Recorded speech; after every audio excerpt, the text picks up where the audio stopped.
আমাদের বোনরা খোলামেলা চুল, গেঞ্জি শার্ট, প্যান্ট পরে ঘুরে ফেসবুকে ছবি দেয়, জামাই বউয়ের ছবি, রুমের ভিতরের ছবি, মানে কথায় কথায় ছবি, যারা নিজেদের সৌন্দর্য প্রকাশ করে বেড়ায় যে বোনরা, আপনি কি মনে করেন যে সে এটা বিলিভ করে তার পাপ হচ্ছে, সে আগুনে জ্বলতে পারে এই পাপের জন্য? আপনি কি মনে করেন সে বিলিভ করে? মন থেকে অনুভব করে মনে করেন? আচ্ছা বলেন তো, গায়ে হলুদে যে মানুষটা বিয়েতে গায়ে হলুদ করে, আপনি কি বিশ্বাস করেন সে বুকে পূর্ণাঙ্গ অনুভূতি রাখে যে এটা গুনাহ, এটা ইসলামিক না, এটা অনইসলামিক, এটা মহাপাপ, জঘন্য নিকৃষ্ট আচরণ বিয়ের বিরুদ্ধে থেকে? তার কাছে এত অনুভূতিটা এটা নেই। এই যে আপনি দাড়ি কাটেন, এই যে আপনি শেভ করেন, এই যে আপনি সিগারেট খান, এই যে আপনি মিথ্যা কথা বলেন, এই যে আপনি বাবা মায়ের উপরে ধমক দিয়ে কথা বলেন, এই যে আপনি কোরআন, আজকে 40 বছর বয়স, 50 বছর বয়স, 30 বছর বয়স, কোরআন পড়তে জানেন না, আপনি কি এটা বিলিভ করেন যে কোনদিন আপনি মন থেকে, হৃদয় থেকে অনুভব করেছেন যে আমি একটা মূর্খ, আমি ইসলামের কিছুই জানি না? যদি আমি ইসলামের কিছুই না জানি, তাহলে কিসে আমাকে জান্নাতে দিবে আমি সেটাই জানি না।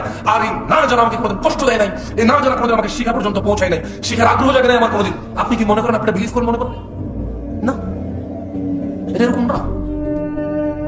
বাদাল ইসলাম গরীবা, ইসলামের সূচনা হয়েছে কি অবস্থায়? অপরিচিত অবস্থা। আপনি কি মনে করেন কোন মা তার বাচ্চা যখন ক্লিন শেভ করে, এদেশে কয়টা মা মনে করে তোর গুনাহ হয়েছে রে বাপ, তোর গুনাহ হচ্ছে? কয়টা মা মনে করে? বলতে পারেন আমাকে? মায়ের নাম তো আমনা, মায়ের নাম কি? আমনা সালেহা। ওর মায়ের নাম বিলকিস,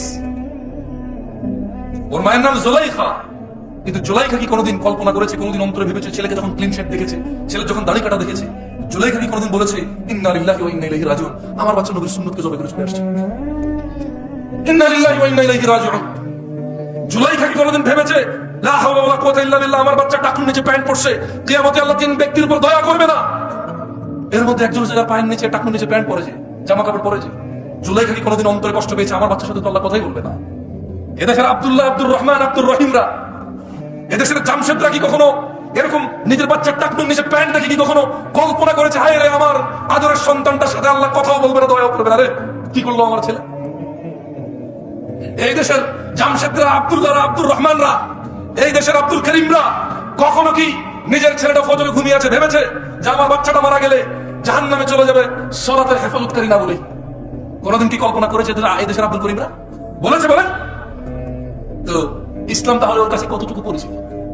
ওই ইসলামকে কতটুকু জানে? কিভাবে জানে ইসলামকে সে?